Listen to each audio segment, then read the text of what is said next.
Bonjour à toutes et à tous, mon nom est Sylvain Longuet, assistant de recherche au laboratoire de cyberjustice de l'Université de Montréal. Pour le web entretien d'aujourd'hui, nous avons le plaisir d'accueillir Nicolas Vermez, professeur agrégé à la faculté de droit de l'Université de Montréal, et Benoît Dupont, professeur titulaire à l'école de criminologie de l'Université de Montréal. Sous la forme d'une discussion guidée par deux grandes séries de questions, il sera discuté de nombreux enjeux en matière de cybersécurité en temps de pandémie. La première série concernera la recrudescence des cyberattaques pendant la pandémie et l'affaiblissement de la cybersécurité par la décentralisation des outils de travail et l'augmentation du nombre de connexions à distance. La deuxième série portera quant à elle sur l'efficacité des règles de droit pour répondre à ces enjeux de cybersécurité, des règles de mise en place de systèmes d'information sécurisés jusqu'à la répression des cyberattaques. Je vais laisser maintenant la parole à nos invités pour les laisser se présenter. Nicolas Vermez. Oui, alors bonjour tout le monde. Comme cela a été mentionné, mon nom est Nicolas Vermez. Je suis le directeur adjoint du laboratoire de cyberjustice. Je suis également vice-doyen à l'administration des programmes à la faculté de droit et il me fait évidemment grandement plaisir d'être ici avec vous pour cet entretien. Benoît Dupont. Oui, bonjour. Alors, mon nom est Benoît Dupont. Je suis professeur à l'école de criminologie de l'Université de Montréal où je suis le titulaire de la chaire de recherche du Canada en cybersécurité et également de la chaire de recherche en prévention de la cybercriminalité. Et j'y dirige également le réseau intégré sur la cybersécurité, qui est un réseau qui fait collaborer des chercheurs des sciences informatiques et des sciences sociales, ainsi que des partenaires du monde privé et également provenant des divers organismes gouvernementaux intéressés à la cybersécurité. Merci beaucoup à vous deux. Je vous propose d'entrer dans le vif du sujet avec une première question sur la première série de questions sur la recrudescence des cyberattaques pendant la pandémie. Quels sont les types de menaces et de cyberattaques qu'on retrouve le plus fréquemment depuis le début de la pandémie? Peut-être Benoît Dupont, un mot là-dessus? Oui, merci. Moi, je pense évidemment, comme toutes ces crises et ces désastres qui se produisent en temps réel, c'est toujours difficile de commencer à dresser des bilans aussi rapidement, mais je pense qu'il y a quand même, on peut commencer à identifier trois grandes catégories de menaces ou de risques spécifiques qui en soi qui se sont exacerbés pendant la pandémie ou qui sont apparus de façon un peu spécifique. Et je les rangerai dans les cibles de ces attaques. Alors, les premières attaques, la première catégorie de risques ou d'attaques, ce sont celles qui ont frappé les individus, donc les usagers comme vous et moi, qui ont été exposés à une recrudescence très marquée des tentatives de cyberfraude. Donc, les fraudeurs ont été très créatifs, on va dire. Ils ont profité de la peur, de l'incertitude, du besoin d'information de la population face à cette pandémie pour essayer de se protéger et ils ont construit des schémas de fraude dans lesquels ils ont sollicité donc des usagers en quête de réponses pour essayer de leur vendre tout un tas alors leur promettre des masques, leur promettre des solutions miracles, la possibilité de bénéficier d'un vaccin qui n'existe évidemment pas encore, la possibilité d'accélérer le versement des prestations sociales. Donc, il y a tout un ensemble de stratagèmes. Alors, j'en ai recensé une quinzaine de variations qui ont vraiment essayé de profiter de façon opportuniste de la peur ou de la très forte préoccupation de la population pour commettre des fraudes et pour pousser les usagers d'Internet à commettre des erreurs de jugement et à juste envoyer leur argent à ces fraudeurs. Donc ça, c'est vraiment la première catégorie. La deuxième catégorie de risques, c'est celle qui frappe, auxquelles sont exposées les entreprises avec des schémas de fraude ou des tentatives d'attaque un petit peu plus sophistiquées, mais aussi avec le fait que les entreprises se sont retrouvées du jour au lendemain, en tout cas celles qui employaient des gens dans des emplois de bureau, avec l'intégralité de leur main-d'œuvre, travaillant depuis la maison, avec des réseaux qui étaient sécurisés d'une façon plus ou moins inégale, avec des machines qui n'avaient pas forcément été paramétrées pour traiter des informations confidentielles, et avec des patterns de connexion qui étaient très différents de ceux dont disposaient les entreprises pour protéger leur système. Alors, on y reviendra peut-être plus tard sur cette configuration des entreprises. surtout si on prend pour acquis qu'il y a une proportion non négligeable des employés qui vont travailler de façon permanente ou de façon récurrente à la maison. Mais les entreprises qui avaient mis en place tout un tas de solutions de cybersécurité se sont retrouvées face à une nouvelle configuration. Et le troisième cas de figure, dont on entend un peu moins parler, quoique, c'est des attaques très ciblées menées par des gouvernements étrangers, des puissances étrangères, contre des entreprises stratégiques dans le secteur de la santé, dans le secteur pharmaceutique, pour essayer d'acquérir de la propriété intellectuelle, parce qu'on est dans une course effrénée, on n'en parle pas beaucoup, mais dans une course effrénée pour la découverte du vaccin. Et donc, il y a des pays qui en ont fait un enjeu stratégique mondial. Ils veulent être les premiers à découvrir ce vaccin-là et à le déployer et à le commercialiser. Et donc, elles mettent toutes leurs ressources, y compris d'acquisition du renseignement, de façon très agressive. Et donc, certaines entreprises pharmaceutiques ou de santé, ici au Canada, peuvent être ciblées également. Très bien, merci beaucoup. Professeur Vermez, si vous avez... Oui, si vous me permettrez, j'ajouterais peut-être, là, quand on me pose cette question-là, je pense toujours à la loi de Sutton. Citation qui est attribuée à Willie Sutton, là, qui est un voleur de banque, qui aurait dit, bien que lui le nie, que lorsqu'on lui a posé la question « Pourquoi est-ce que vous volez des banques ?», sa réponse est « Parce que c'est là où l'argent se trouve ». Et en quelque sorte, ce qu'on voit avec la pandémie présentement, quelles sont les attaques plus populaires? Les attaques ou les plus répertoriées, devrais-je dire, ce sont celles finalement qui impliquent là où les gens se trouvent. Or, où se trouvent les gens? Ils se trouvent comme nous présentement sur Zoom, sur Teams, sur cette plateforme. Et donc, effectivement, on a vu une augmentation assez importante de ce qu'on appelle maintenant le Zoom bombing. On a même trouvé un terme pour l'attaque. Et donc, ces gens qui tentent d'intercepter ou de s'infiltrer dans les conversations ou pour aller soutirer de l'information lors d'échanges en utilisant l'une de ces plateformes de téléconférence ou de visioconférence.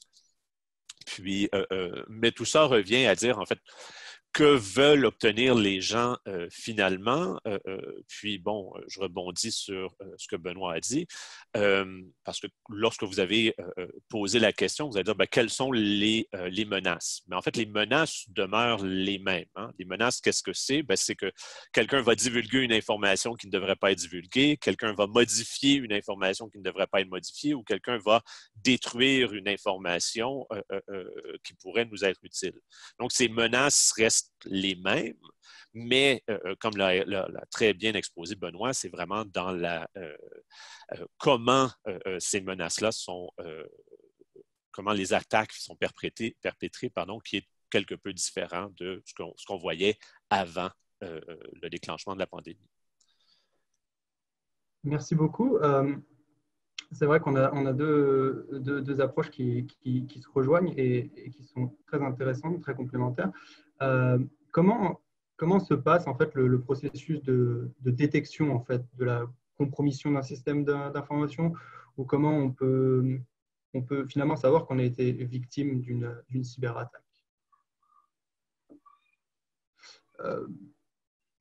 Benoît Dupont, si oui, alors je vais commencer. Il y a toute une suite de dispositifs, en tout cas pour les plus grandes entreprises, qui sont en place pour essayer justement d'identifier ce type de situation. Mais parfois, c'est juste l'usager qui se rend compte lui-même ou elle-même qu'elle vient de cliquer sur un lien sur lequel elle aurait vraiment pas dû cliquer, et qu'après quelques secondes de réflexion, elle reprend ses esprits et elle se dit, bon, là, il faut que j'avertisse parce qu'il y a quelque chose de pas normal qui est en train de se passer sur ma machine, ou peut-être parce que l'accès à mon ordinateur est complètement bloqué, et donc il faut bien que j'avertisse quelqu'un.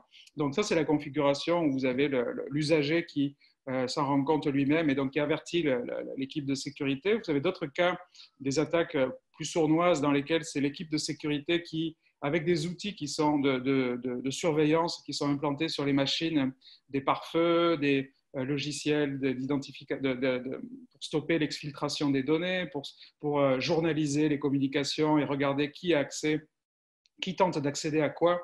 On se rend compte qu'il y a des gens qui essayent de consulter des fichiers pour lesquels ils n'ont pas de privilèges. Donc ça, ce sont des équipes et des logiciels de sécurité qui constamment essayent d'identifier des patterns suspicieux, soit de données qui rentrent, des logiciels malveillants qui sont installés sur des machines, soit des données qui sortent, c'est-à-dire des fichiers qui sont exfiltrés en grande quantité, alors qu'on devrait avoir des quantités beaucoup plus humaines ou plus régulières. Et donc, ils lancent des alertes automatisées qui sont ensuite prises en charge par des humains parce qu'il peut y avoir bien d'excellentes raisons pour lesquelles ces dossiers-là quittent l'organisation, en tout cas quittent les systèmes de l'organisation, et particulièrement quand vous avez des gens qui travaillent à la maison, par exemple. Et c'est là la difficulté de cette pandémie, c'est-à-dire qu'elle a redéfini beaucoup des patterns ou des schémas d'utilisation d'Internet. Alors le lendemain où tout le monde a été confiné à la maison et où les entreprises ont fermé, mais il y a plein de gens qui ont téléchargé sur leur machine des grosses quantités de données pour pouvoir continuer à travailler, que normalement ils auraient peut-être consulté depuis leur système interne. Et donc on a pu voir se déployer des patterns qui semblaient indiquer qu'on avait des attaques massives, alors qu'en fait c'était tout simplement les employés qui cherchaient à récupérer sur leur machine ou pour pouvoir installer chez eux des bases de données qu'ils vont pouvoir utiliser pour continuer à être productifs. Donc, c'est un ensemble de systèmes humains, de systèmes technologiques, avec de plus en plus aussi d'intelligence artificielle qui sert d'outil pour faciliter le traitement de ces grosses quantités de données, parce qu'il y a maintenant tellement d'incidents qui sont signalés et tellement de données qui sont communiquées que ça devient très compliqué pour les équipes de sécurité, de simples humains, d'identifier des choses suspicieuses. Effectivement, ce dernier élément est quelque chose qui est assez fascinant, où on fait de plus en plus appel à l'intelligence artificielle ou en fait certains algorithmes d'intelligence artificielle pour passer en revue l'ensemble des dossiers et toutes les activités qui ont lieu sur un réseau, parce que souvent une attaque va être extrêmement sournoise. Hein. C'est l'équivalent d'une petite pointe là, sur un schéma, et l'être humain, l'œil humain ne va pas nécessairement apercevoir. Donc avec certains de ces nouveaux outils, effectivement, on est en mesure de détecter en quelques secondes ce qui, il y a 5, 10, 15 ans, n'était simplement pas détecté avant plusieurs semaines, voire plusieurs mois. Là, je pense toujours à une attaque dont le gouvernement canadien avait été victime il y a plusieurs années, où ça a pris 10 mois, si ma mémoire est bonne, là, et Benoît pourra me corriger, avant qu'on détecte le fait qu'effectivement, le système avait été compromis. Alors qu'avec certains de ces nouveaux algorithmes qui passent en revue constamment les systèmes, on peut les détecter beaucoup plus facilement. Mais j'ajouterais, et on parle évidemment entre nous des attaques les plus costaudes, sérieuses, structurées, de la part de personnes qui ont des compétences, mais il ne faut pas oublier qu'une grande majorité d'attaques sont faites par des gens qui sont relativement peu informés. Là, on parle d'hameçonnage, donc de gens qui vont envoyer un courriel pour aller soutirer de l'information. Benoît, il faisait référence dans sa réponse à la première question. Et ça, comment est-ce qu'on peut les détecter? C'est simplement par l'éducation. C'est en donnant l'information aux employés, en donnant l'information à nos partenaires et nos collègues pour s'assurer que ceux-ci reconnaissent que, effectivement, lorsque quelqu'un vous offre d'acheter le vaccin à la COVID-19, que c'est probablement une arnaque, et que si vous donnez votre numéro de compte de banque à cette personne-là, vous allez vous retrouver avec autant d'argent que ceux qui, il y a quelques années, répondaient positivement à ce qu'on appelait dans le jargon là, les lettres nigériennes, c'est-à-dire ces lettres qu'on recevait de princes qui voulaient nous transférer leur fortune pour les aider à quitter un pays africain quelconque. Merci beaucoup. Vous avez d'ailleurs donné un élément de réponse à la question suivante. Vous me devancez un petit peu sur l'éducation des employés et des personnes notamment.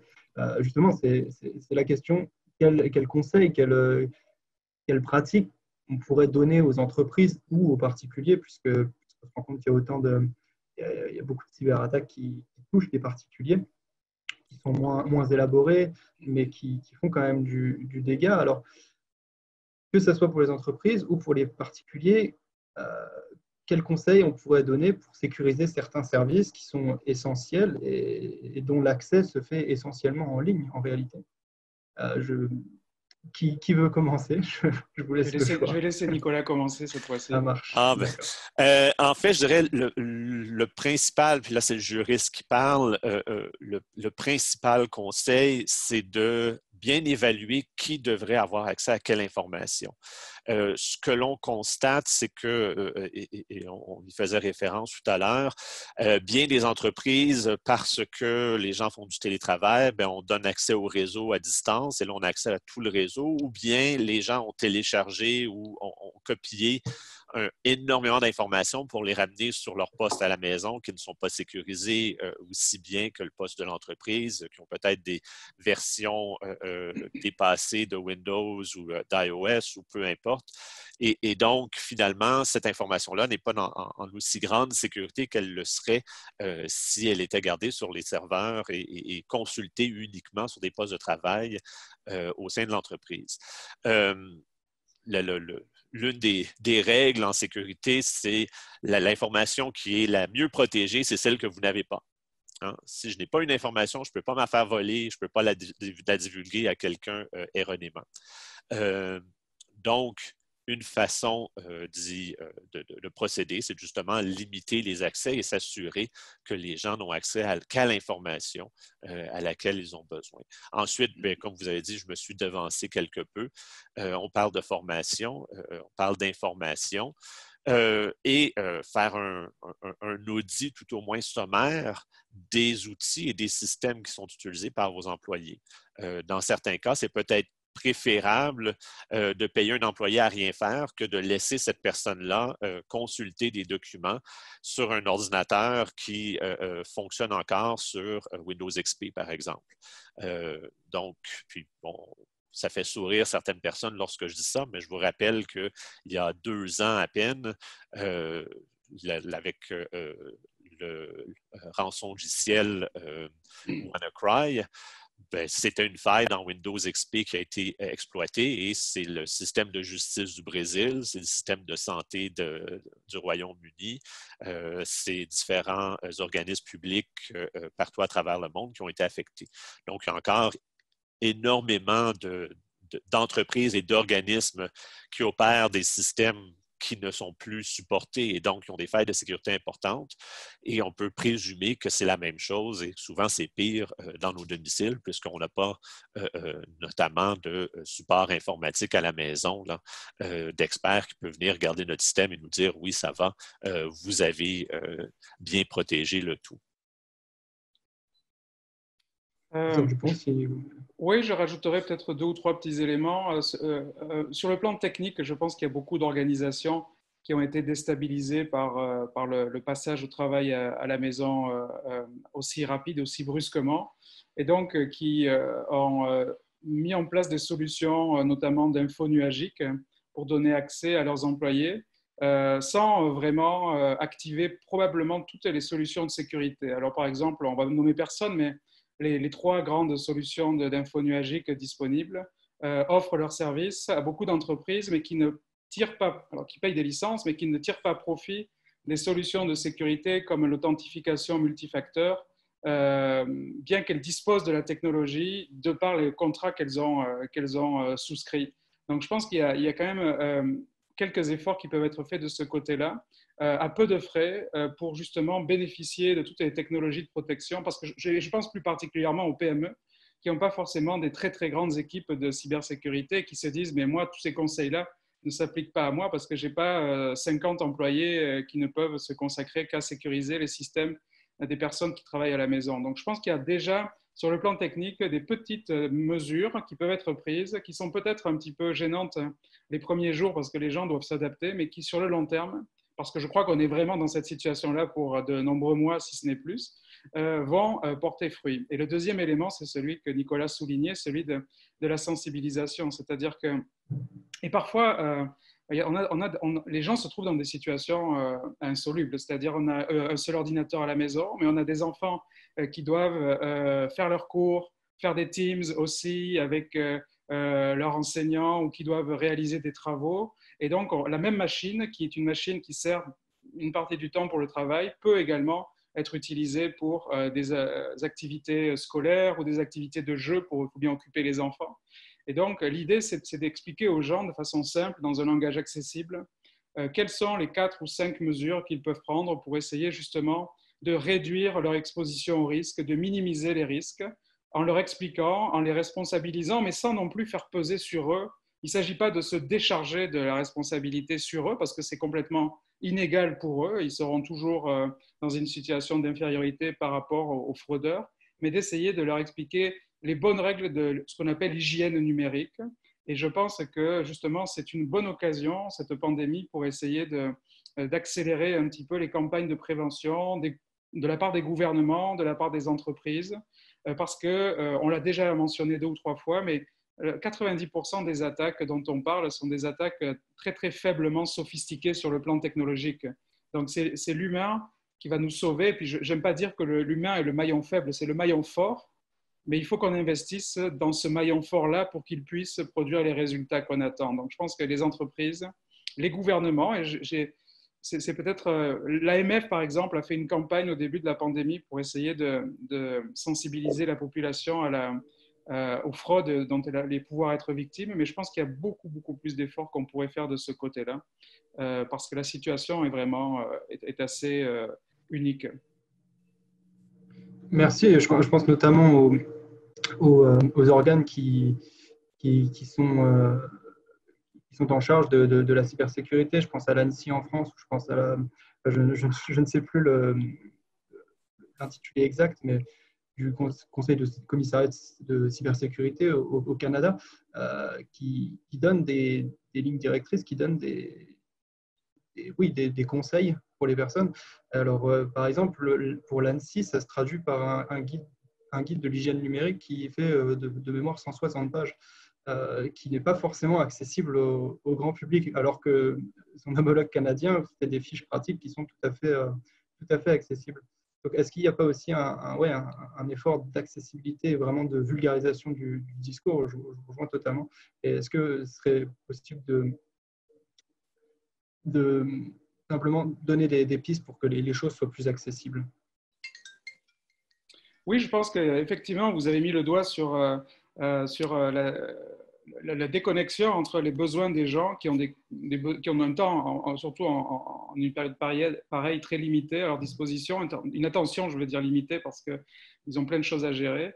Et donc, des guides de 160 pages, comment se sécuriser en ligne, personne ne va jamais les lire, ça c'est bien certain. On a vu dans des pays des mesures un petit peu plus originales. Donc, il y a des pays dans lesquels les autorités qui font la promotion de prévention ont acheté des publicités via Google pour essayer de cibler les gens qui semblaient avoir le plus besoin de ce type d'informations-là. Donc, pour rejoindre une population avec des petites vidéos très courtes, très synthétiques, qui vont donner deux ou trois suggestions de comportements vertueux à adopter, sans être paternaliste. Je pense que c'est cette fibre-là du marketing social qu'on doit essayer d'exploiter un petit peu plus, plutôt que des choses qui sont très didactiques, mais qui sont un peu ennuyeuses et pour lesquelles les gens vont vraiment avoir très, très peu de temps disponible pour les consulter. Merci beaucoup. On va passer à la deuxième série de questions sur l'efficacité des règles de droit pour répondre à ces enjeux de cybersécurité. On a parlé de lignes directrices, on a parlé de bonnes pratiques, mais maintenant, quels sont par exemple les minimal requirements en matière de cybersécurité qui sont énoncés en droit, par exemple, au Canada? Je vais laisser la parole au professeur Vermès pour nous parler de ce sujet. En fait, je serais bien curieux de savoir ce que mon collègue Benoît Dupont en pense. La réponse facile, c'est qu'il n'y en a pas réellement. hein, lorsqu'on regarde les différentes dispositions relatives à la cybersécurité, puis je pense notamment dans la loi concernant le cadre juridique des technologies de l'information, il y a différentes dispositions relatives à la protection de l'intégrité, de la disponibilité, de la confidentialité des données. Et parlons de confidentialité puisque c'est l'élément qu'on associe à tort ou à raison le plus souvent à cette obligation de sécurité. Donc, on veut protéger nos données pour que les gens qui ne devraient pas y avoir accès n'y aient pas accès. Et ce que prévoit la loi, bien, c'est que lorsqu'une information est confidentielle, bien, à ce moment-là, on doit assurer un niveau raisonnable de sécurité, de confidentialité à cette information confidentielle. Vous me direz, c'est un peu tautologique comme présentation et je suis bien d'accord, mais il n'y a pas de marche à suivre en disant vous devez adopter telle technologie, voici les outils que vous devez mettre en œuvre. Et par ailleurs, c'est une excellente chose parce que j'envisage très mal que le législateur puisse dire, ben voilà, vous devez utiliser tel antivirus, tel pare-feu, tel autre type de technologie. Parce que on sait très bien que le processus législatif est tel que lorsque la loi sera finalement adoptée, ces technologies-là vont déjà être désuètes. Donc, ce que l'on demande, c'est ce qu'on demande en matière de responsabilité de façon générale, c'est d'adopter des comportements qui sont raisonnablement prudents et diligents en se comparant avec une autre personne ou une autre entreprise dans les mêmes circonstances. C'est malheureusement, et c'est l'une des choses que j'ai soulignées à maintes reprises lors d'écrits ou de conférences, ça n'est pas donné des directives extrêmement claires aux individus, aux entreprises. Il était prévu de le faire. La loi concernant le cadre juridique des technologies de l'information prévoit, notamment à son article 63, la mise sur pied d'un comité qui pourrait donner des directives plus claires sous forme justement de recommandations qui viendraient compléter les dispositions de la loi.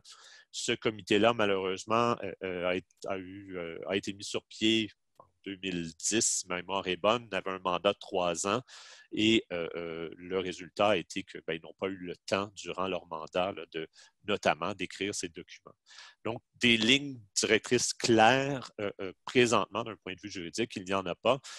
Ce qui explique notamment pourquoi on va plutôt se référer dans l'industrie à des normes internationales, je pense à la norme ISO par exemple, et qu'on va finalement voir si nos systèmes sont conformes. Donc, on va faire des analyses de conformité plutôt que des analyses juridiques parce que, bien, on a un peu plus d'outils du côté de la conformité de ces normes internationales. Merci beaucoup. Oui, peut-être en complément, et je ne suis pas juriste en tout cas, je suis un juriste défroqué, donc je me dévoile aujourd'hui, mais si on prend une acception plus large ou plurielle du droit, pluraliste du droit, il y a aussi, et ce n'est pas forcément une bonne chose parce que ça crée un patchwork ou une hétérogénéité qui peut être problématique, mais il y a également un certain nombre d'activités réglementaires pour certains secteurs qui de plus en plus inclut une dimension de cybersécurité, d'exigence en termes de cybersécurité. Je pense notamment au Canada, au secteur bancaire, qui est réglementé par, alors l'acronyme en anglais c'est OSFI, je ne sais pas quel est l'acronyme français, mais qui exige de plus en plus d'intégrer des exigences minimales en termes de cybersécurité. Le secteur de production d'électricité aussi, parce que le système hydroélectrique et électrique nord-américain est très intégré. Donc, pour que ces gens-là puissent collaborer ensemble, il y a des normes de cybersécurité. Enfin, il y a des normes dans tous les domaines au niveau de la production et de la distribution d'électricité qui, depuis quelques années, intègrent des normes de cybersécurité, des exigences de cybersécurité pour les entreprises. Mais on voit que ces réglementations sont limitées à 1 ou 2 secteurs d'infrastructures critiques. Pour les entreprises québécoises qui ont une activité en Europe ou qui détiennent des données personnelles européennes, certaines d'entre elles aussi, dans une partie de leurs activités, s'astreignent à respecter, enfin s'astreignent, elles n'ont pas vraiment le choix en réalité, s'astreignent à respecter les critères du RGPD. Donc ces entreprises-là ont adopté un certain nombre de pratiques qui sont plutôt robuste plus robuste que la moyenne en termes de cybersécurité. Donc, sur le plan de la réglementation, il y a quelques exigences qui existent. Et il y a également, dans un domaine auquel on ne penserait pas forcément, mais du droit contractuel. C'est-à-dire que de plus en plus d'entreprises souscrivent des polices d'assurance en cybersécurité pour se protéger, c'est-à-dire pour déléguer le risque en matière de cybersécurité, donc pour se faire rembourser par des assureurs en cas d'incident. Et les assureurs, pour accepter de souscrire certaines polices, formulent des exigences qui parfois, comme le disait Nicolas, sont inspirées des grands standards internationaux comme ISO 27000, la famille des standards ISO 27000 ou le NIST américain, et donc, ou le NICE européen. Et donc, on voit que parfois, comme M. Jourdain qui faisait de la prose sans le savoir, eh bien, il y a des entreprises au Québec et au Canada qui appliquent certains critères de certains standards internationaux sans le savoir, mais parce que leurs assureurs ont formulé un certain nombre d'exigences qui étaient tirées et inspirées par ces standards-là. Mais on voit encore une fois que c'est très, très diffus et que les lois dont on dispose, et là je rejoins complètement Nicolas à ce sujet-là, manquent un peu dedans et n'ont pas vraiment les ressources pour aider les entreprises à être persuadées de faire plus dans le domaine de la cybersécurité. Et peut-être pour renchérir, parce que, bon, effectivement, Benoît a fait référence au règlement européen. Évidemment, on a la législation en protection des renseignements personnels au Québec qui, notamment, prévoit une obligation d'assurer la confidentialité des renseignements personnels, qui prévoit, durant le cycle de vie de l'information, certains gestes qui peuvent et ne pas être accomplis. Il y a quand même des exemples dans certains textes de loi. Je reviens à l'article 25 de la loi concernant le cadre juridique des technologies de l'information auquel je faisais référence il y a quelques instants, qui précise l'obligation de confidentialité et qui vient donner quelques exemples. Je vois dans les questions là, qui ont été posées, René Verger demande, et d'ailleurs je salue René que je n'ai pas vu depuis très longtemps, s'il n'y a pas un relâchement d'obligation de responsabilité dans certaines lois si l'information est chiffrée. Bien, effectivement, à l'article 25, on prévoit que l'un des mécanismes qui peut être mis en œuvre pour protéger l'information, c'est le chiffrement des données. Ce qui est intéressant, c'est qu'on était même allé dans les dispositions relatives à la transmission d'informations confidentielles par courriel, toujours dans la loi concernant le cadre juridique des technologies de l'information, dans sa version antérieure, donc avant de passer à l'étape du projet de loi, on prévoyait expressément une obligation de chiffrement des courriels lorsqu'ils contenaient des données confidentielles. Cette obligation-là de chiffrement a été remplacée par une obligation de mettre en œuvre les mécanismes qui vont assurer un niveau de sécurité adéquat pour, encore une fois, ne pas miser sur une seule et même technologie qui pourrait s'avérer désuète dans quelques années. Donc, ce n'est pas dire qu'il n'y a pas ici et là dans les textes législatifs certains indices, mais des listes claires, comme il y a par exemple le commissariat fédéral pour la protection de la vie privée a effectivement une checklist en bon français, là, donc une liste d'éléments à prendre en compte pour s'assurer que nos renseignements personnels sont protégés. Mais l'un des reproches que l'on peut faire, c'est justement que la plupart des règles en matière de cybersécurité visent de façon presque exclusive les renseignements personnels. Et on ignore donc toute une catégorie d'informations, de renseignements et d'infrastructures. Par exemple, on a une obligation, en vertu de la loi sur la protection des renseignements personnels et des documents électroniques, une obligation de divulgation, ce qu'on retrouve dans plusieurs textes américains, ce qu'on retrouve dans le règlement européen en matière de protection des renseignements personnels. Mais cette obligation de divulgation-là, elle est justement dans une loi qui vise la protection des renseignements personnels et non la sécurité des systèmes informatiques.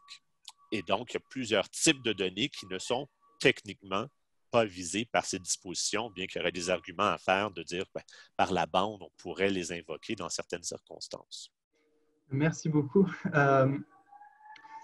Donc, on constate que finalement, on a des principes légaux qui sont très vagues. donc qui sont basés sur la responsabilité, les comportements raisonnables et diligents, comme vous nous avez dit. On constate que le spectre normatif est très large, puisqu'on ne se cantonne pas à la loi. On a beaucoup d'autres normes techniques, notamment, qui rentrent en ligne de compte, notamment également les dispositions contractuelles, très, très intéressant également. Et donc, comment, en fait, dans tout ça, comment une entreprise, elle s'assure qu'elle se conforme aux règles de droit, au sens large, en matière de cybersécurité. Et je vais lier avec une autre question. Est-ce que c'est une obligation de moyens ou est-ce que c'est une obligation de résultat? Alors, l'obligation de sécurité, de façon générale, est une obligation de moyens, sous réserve, comme l'a souligné Benoît, d'une entente contractuelle qui en ferait une obligation de résultat, ce qui est parfois le cas. Mais au niveau législatif, c'est une obligation de moyens. En France, il y a tout un mouvement qui dit que ce serait pas seulement une obligation de moyens, mais une obligation de moyens renforcée. Théorie que moi, j'ai tenté par mes écrits d'importer au Québec. Les tribunaux sont pas encore prononcé sur la question, donc ça demeure une théorie. Pour rappel, la différence entre l'obligation de moyens normale et l'obligation de moyens renversée, c'est un renversement simplement du fardeau de la preuve. Donc, ce serait à l'entreprise de démontrer qu'elle a mis en place les mesures de sécurité raisonnablement prudentes et diligentes et non à la victime de ces failles de sécurité d'en faire la démonstration, ce qui me semble logique dans la mesure où c'est très difficile pour un individu de dire Desjardins n'a pas mis en place les mesures de sécurité nécessaires, puisqu'on fêtait l'anniversaire d'un an de l'attaque de Desjardins il y a quelques jours, dans la mesure où je n'ai pas la possibilité de faire un audit des systèmes informatiques de Desjardins, je ne peux pas savoir s'ils ont effectivement mis en place les mesures de sécurité raisonnables. Mais on a des exemples dans la jurisprudence, tant au Québec et au Canada qu'aux États-Unis, de cas où, malgré le fait que des données ont été, j'allais dire volées, le terme est mal choisi, mais divulguées à des tiers ou modifiées à l'insu ou sans l'accord des parties, qu'on n'a pas considéré que les parties étaient responsables simplement parce qu'ils avaient utilisé des pratiques qu'on jugeait raisonnables selon le contexte, selon les conditions et selon l'état des connaissances. Professeur Dupont, vous voulez Oui, rebondir alors c'est un domaine dans lequel je me sens beaucoup moins à l'aise et je vais déférer à mon éminent collègue. Mais ce qui est intéressant quand même, c'est que de plus en plus de ces grosses brèches de données donnent lieu, parce que souvent les entreprises victimes sont aussi assurées et les assureurs, parfois, vu les montants, sont assez réticents à rembourser l'intégralité des montants qui leur sont demandés. Et donc on voit des poursuites qui donnent lieu à des procès dans lesquels on apprend finalement ce qui se passe à l'intérieur des entreprises. Et on se rend compte que même les plus grosses entreprises, parfois, ont des pratiques qui peuvent être à la limite de la négligence, étant donné la complexité des systèmes qu'ils doivent déployer.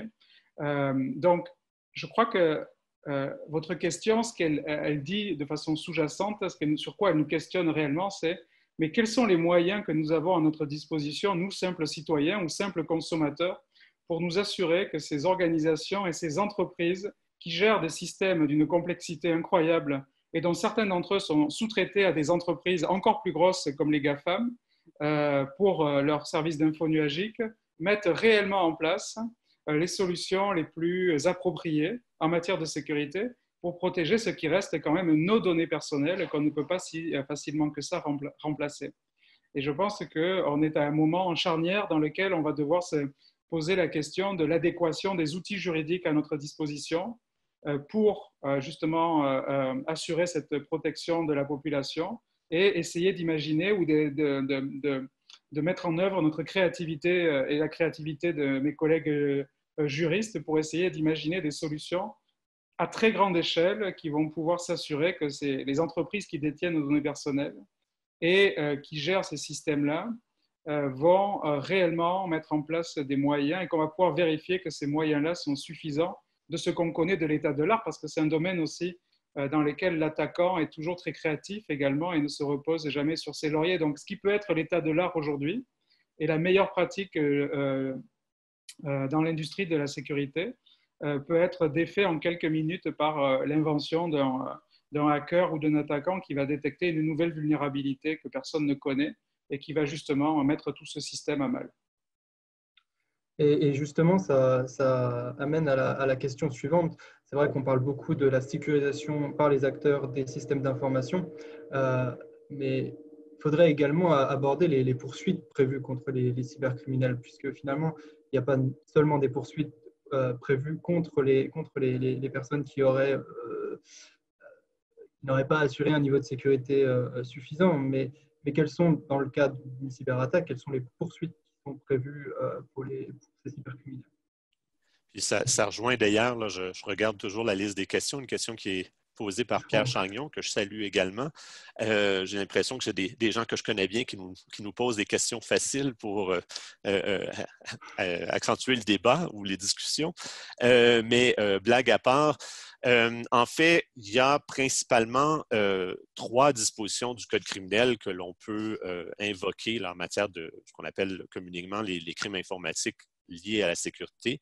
L'infraction d'interception des données, l'infraction d'utilisation non autorisée d'un ordinateur ou d'ordinateur, pardon, le 1 a été éliminé lors de la dernière réforme, et le méfait à l'égard de données informatiques. Ces trois dispositions-là, ou en fait ces 3 crimes-là, rejoignent ou ont été modifiés il y a quelques années pour être cohérent avec la Convention sur la cybercriminalité qui a été adoptée en Europe, qui, bien qu'étant une convention européenne, a été ouverte à l'international. Donc, le Canada, les États-Unis, l'Australie notamment, en sont signataires. Donc, il y a ces différentes dispositions. Vous constaterez que la notion de vol de données n'est pas prévue parce que tant la Convention que le Code criminel au Canada ne reconnaissent pas le vol de données comme étant quelque chose qui existe, dans la mesure où on ne vole pas une donnée, on va y accéder, on va la copier, on va la reproduire et on va l'éliminer, mais on ne va pas la voler comme on volerait un document. Mais il y a ces différents crimes. Le problème demeure le même, c'est du moment où j'ai identifié qu'effectivement quelqu'un a pénétré dans mon système, ou ensuite, oui, il y a des dispositions ou qui peuvent être invoquées pour poursuivre la personne, mais c'est l'entre-deux qui est problématique. C'est d'identifier qui est la personne, où elle se situe. Est-ce que c'est dans un des pays signataires de cette convention, dans quel cas il y a des ententes de réciprocité pour donner accès à l'information pour savoir qui est cet individu? Et possibilité, en fait, d'extradition par la suite. Donc, c'est en théorie quelque chose qui est possible, en pratique, quelque chose qui est extrêmement complexe, coûteux, et pour lequel on n'a pas nécessairement autant d'effectifs que l'on pourrait en avoir pour différentes raisons, encore une fois, parce que c'est extrêmement dispendieux comme processus. Ce qui explique notamment pourquoi, lorsqu'on regarde la jurisprudence en matière de cybercriminalité, la grande majorité des causes répertoriées, ce sont des cas bien locaux, bien bêtes d'un employé qui a eu accès à un système informatique de son employeur alors qu'il n'avait pas le droit d'accéder à certaines données. On le voit surtout d'ailleurs au niveau des forces de l'ordre, hein, des policiers qui vont accéder aux bases de données qui leur sont accessibles pour vérifier les antécédents d'individus et qui le font pour notamment vérifier est-ce que le nouveau copain de ma fille est quelqu'un avec qui je veux quelqu'un que je veux qu'elle fréquente ou non. Et on constate que les crimes informatiques là, les plus courants, outre les questions, et je sais que Benoît pourra en parler plus longtemps que moi parce qu'il a fait une excellente étude sur la question il y a plusieurs années, outre les questions évidemment de pornographie juvénile qui malheureusement là, représente un énorme pourcentage des crimes informatiques, mais en matière de cybersécurité, ce qu'on est capable d'amener comme poursuite, ce sont principalement des poursuites contre des employés. Oui, et puis en termes de volume, les taux de résolution des affaires par la police sont... je pense que le mot du jour, ce serait famélique peut-être, mais Statistique Canada, déjà, il y en a moins de 10% qui sont déclarés à la police. Donc, on voit que il y a un énorme problème. C'est-à-dire c'est difficile de poursuivre et de condamner si déjà les autorités n'ont pas connaissance des cas d'infraction ou des crimes, des cybercrimes commis. Et les taux de résolution, c'est d'à peu près 5% pour les crimes contre la propriété, donc les cyberfraudes, et peut-être 15%. Et quand on dit taux de résolution, c'est juste le dépôt d'accusation. On ne parle même pas de condamnation, parce que notamment dans le domaine des cyberfraudes où les auteurs sont à l'étranger, c'est beaucoup plus compliqué que ça. Donc on voit que tout le système pénal a énormément de difficultés à gérer ce type de criminalité et que ça pose un problème parce que les ressources de la police qui devraient alimenter les procureurs, qui devraient même déposer des dossiers dans les tribunaux et obtenir des condamnations pour générer un effet de dissuasion, n'arrivent pas tout simplement à identifier et à résoudre suffisamment de dossiers pour lever un peu le sentiment d'impunité des auteurs. Vous avez déjà partiellement répondu à la question suivante, mais on va enfoncer des portes ouvertes. Ce sera bien pour les gens qui écoutent d'avoir plus d'informations sur le sujet. Donc, une dernière question avant de passer à la série de questions du public. Est-ce qu'on peut vraiment compter sur les sanctions criminelles, pénales, pour dissuader les cyberattaques? Et est-ce que la répression pénale est vraiment efficace? De ce que vous avez commencé à nous dire, on pourrait constater que non, pas vraiment au final. Est-ce que vous pourriez rajouter quelque chose à ce sujet? Oui, je dirais ça dépend quand même parce que à cause de sa configuration, la cybercriminalité, c'est un crime qui peut être commis à très très grande échelle par des petits groupes d'individus qui automatisent leurs attaques et qui automatisent leurs schémas frauduleux. Et donc, il y a quand même quelques exemples d'arrestations qui sont le produit d'actions concertées de coopération policière internationale, d'arrestations de fraudeurs de très gros volume qui génèrent des baisses, des réductions temporaires, mais des réductions quand même significatives du volume d'attaques et du volume de fraude. Donc, en fait, ce n'est pas vrai que n'importe qui peut devenir un cybercriminel, que n'importe qui est un cyberfraudeur. Des gens qui sont responsables de 80% des fraudes et des cybercrimes et des attaques, c'est peut-être quelques centaines d'individus à l'échelle de la planète, peut-être quelques milliers au maximum. Et ça veut dire que les services de police, s'ils collaborent entre eux à l'échelle internationale, s'ils se focalisent sur les auteurs les plus prolifiques, pour employer un terme de criminologie, on a des moyens quand même d'avoir un impact certain sur ce type de crime, mais ça implique un changement de mentalité de la part des organisations policières qui doivent construire des collaborations beaucoup plus étroites avec les entreprises. Et je pense notamment à des grandes entreprises comme Microsoft ou Google qui ont des ressources techniques pour voir ce qui se passe à l'échelle planétaire sur Internet et qui ont des outils qui pourraient être mis en commun de façon légalement ou juridiquement respectueuse des droits individuels pour lutter à grande échelle contre la cybercriminalité. Mais pour l'instant, on a encore des organisations policières qui restent guidées par un modèle d'enquête, un modèle de poursuite qui est hérité de la révolution industrielle et qui se focalise sur un ou deux auteurs dans la même juridiction que les victimes, et qui pose un certain nombre de problèmes sur l'efficacité des poursuites.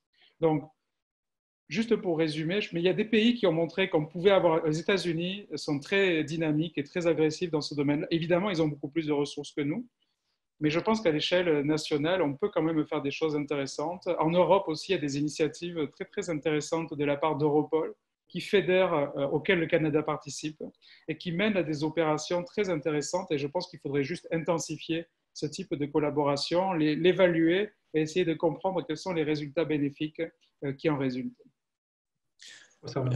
Oui, en fait, je dirais plus ou moins la même chose. C'est que finalement, on voit que ça fonctionne aux deux extrémités du spectre. Hein. Pour les attaques structurées, organisées, justement des groupes qui font 80% des attaques, où là, on a une collaboration internationale. Et à l'autre extrémité du spectre, les cybercrimes locaux pour lesquels les forces de l'ordre sont en mesure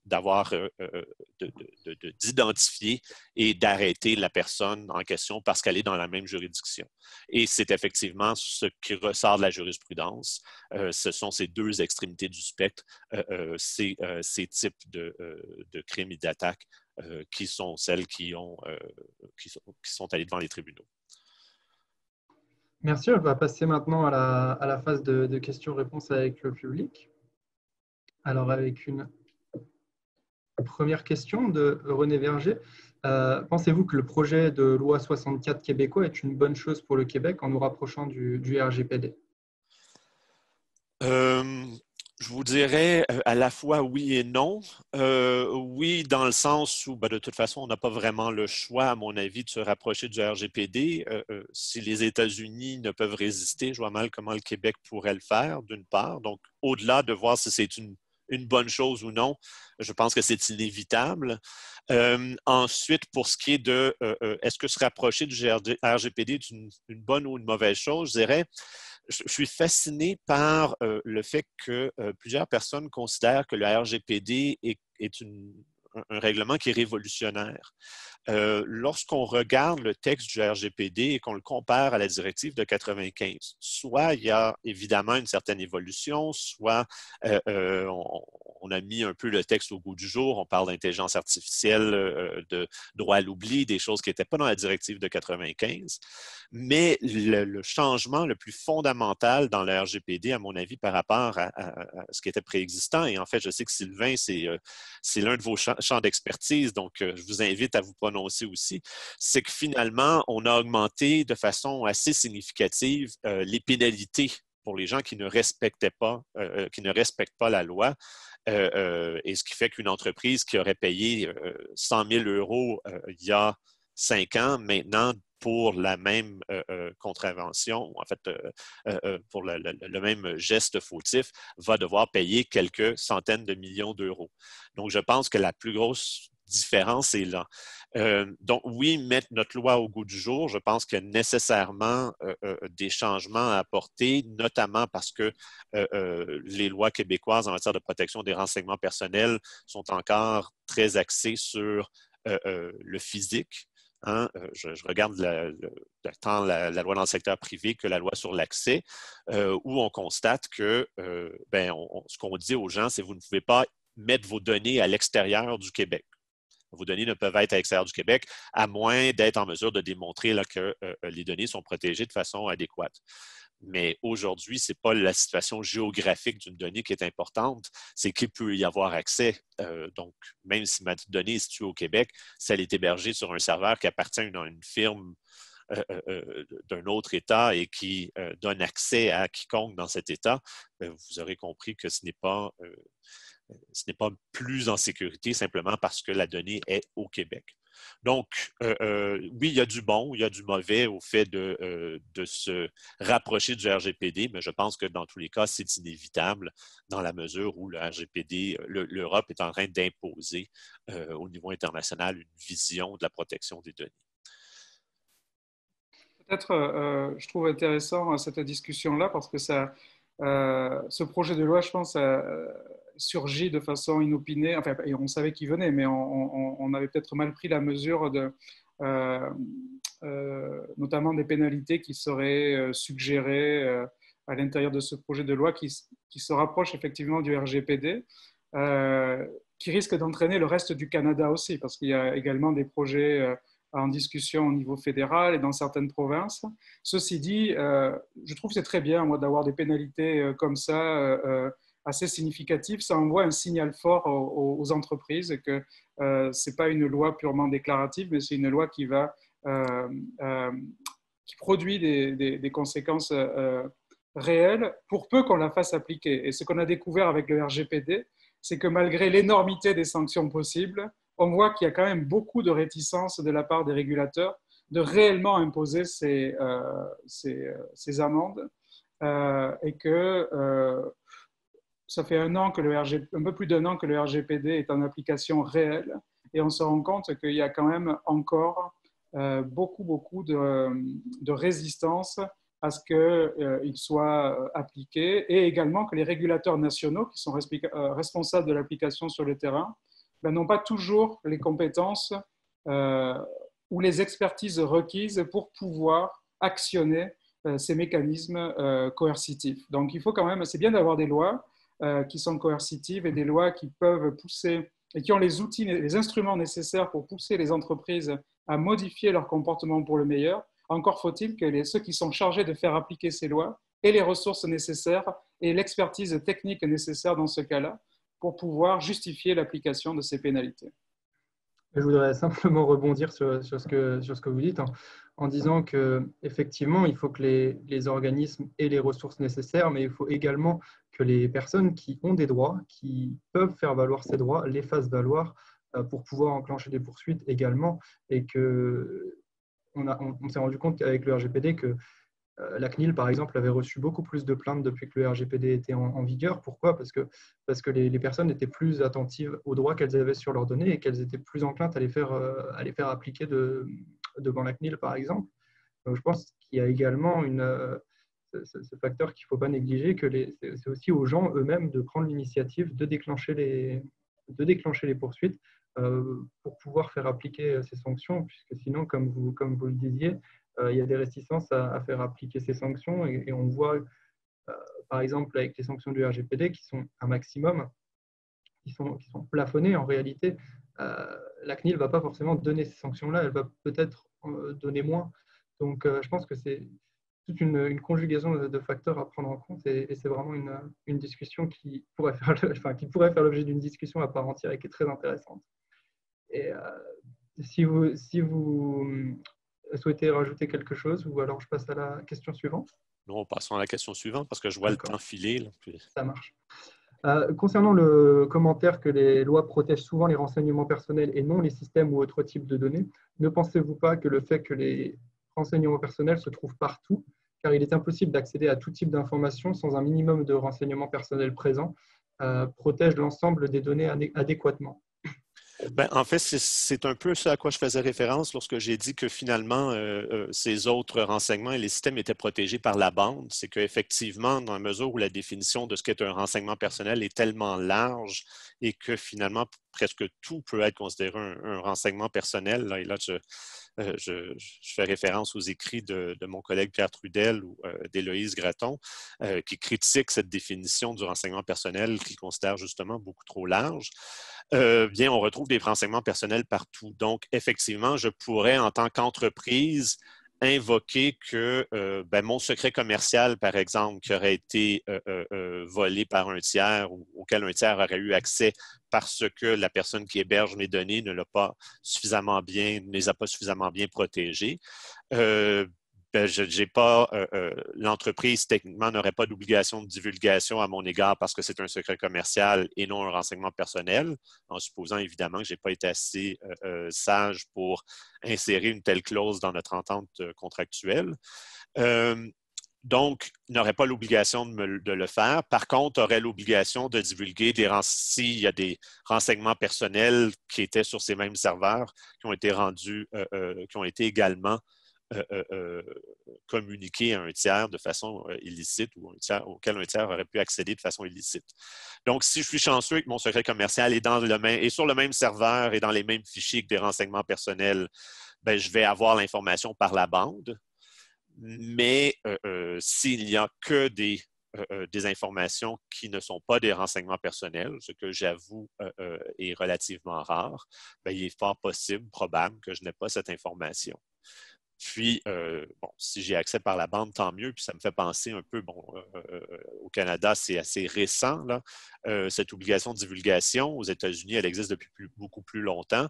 Et c'est ce qui explique pourquoi il y a certains recours collectifs qui sont intentés ici où les gens n'étaient même pas informés du fait que leurs données, leurs renseignements personnels étaient tombés entre les mains d'un tiers, mais l'ont été parce qu'il y avait des obligations de divulgation aux États-Unis. Et donc, ont pu intenter des poursuites ici au Canada après avoir fait des recherches. Si je me souviens bien, c'était même indiqué là, dans l'affaire, dans l'analyse du cas de Winners, donc de TJX, là, par le commissariat fédéral à la vie privée. On on mentionne que c'est notamment à cause des lois américaines que c'est venu à l'oreille des autorités canadiennes. Il me semble que c'est dans cette affaire-là, mais je fais peut-être erreur. Donc, oui, effectivement, le fait que les renseignements personnels se retrouvent partout, il y a de très bonnes chances que ça me permette d'avoir l'information nécessaire pour savoir que mon secret commercial ou que mon renseignement confidentiel, qui n'est pas un renseignement personnel, est tombé entre les mains tiers. Mais de se fier sur une loi qui a été créée et conçue pour protéger quelque chose d'autre qui n'a rien à voir avec l'objet que moi je veux protéger pour assurer mes droits, je ne pense pas que c'est nécessairement le meilleur mécanisme. Et puis j'aimerais compléter en disant que c'est vrai, cette affirmation de René Verger, pour tout ce qui concerne les technologies de l'information en général.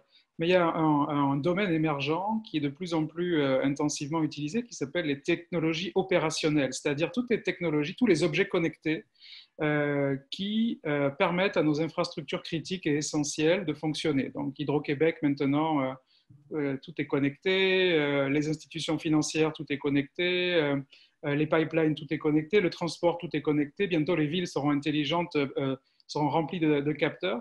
Et donc, il y a des activités qui sont menées en ligne, qui dépendent d'une bonne sécurité en ligne, qui n'impliquent pas forcément des données personnelles, mais si on perd ces systèmes-là, si on n'est pas résilient, on va avoir d'énormes problèmes de société. On l'a vu avec les hôpitaux qui ont dû interrompre leurs opérations ou interrompre les traitements quand ils ont été victimes de rançongiciels. Ce n'est pas parce que des données personnelles étaient compromises, c'est parce que l'accès aux salles d'opération était impossible parce que tous les équipements connectés n'étaient plus disponibles. Et donc, je pense qu'il y a quand même une réflexion à avoir sur comment, par les outils juridiques et les outils réglementaires et les lois, on va pouvoir aider / persuader / forcer les organisations à adopter certaines pratiques de sécurité pour permettre à notre société hyper connectée de rester résiliente, y compris quand ça n'implique pas la compromission de données personnelles. Et ça, pour l'instant, c'est une réflexion qui est au tout début. Par exemple, un domaine par excellence, c'est celui des véhicules autonomes intelligents. On a besoin d'avoir des lois qui déterminent la sécurité minimale, la façon dont ces véhicules vont interagir. Il y a très peu de données personnelles qui sont concernées, à part un peu à la marge, et pourtant, c'est un sujet d'une très grande actualité qu'il va falloir résoudre, et le droit et les instruments réglementaires vont devoir imaginer des solutions qui ne sont pas forcément celles qui sont déjà en place pour la protection des données personnelles. Donc, on va devoir être, je pense, là, plus attentif aux besoins qui sont en train d'émerger. Merci beaucoup. Merci beaucoup à tous les deux pour ces réponses. On a un commentaire de René Verger. Très bon point, Benoît, concernant les objets connectés et l'importance de la protection des données non renseignement personnel. Et ceci dit, ces objets-là récoltent aussi des quantités phénoménales de renseignements personnels. Donc, je veux pas... C'est ce que j'allais dire. C'est pas binaire ou dichotomique, mais ils ont aussi des applications qui excèdent, qui sont opérationnelles et pour lesquelles on doit aussi avoir des instruments spécifiques, juridiques, qui sont conçus pour s'assurer qu'elles restent sécuritaires pour le bien commun. Il s'agit quand même de l'accès pour l'ensemble de la population à des services essentiels. Eh bien, je crois qu'on a répondu à toutes les interrogations. Alors, pour conclure, j'aimerais vraiment vous remercier d'avoir accepté notre invitation.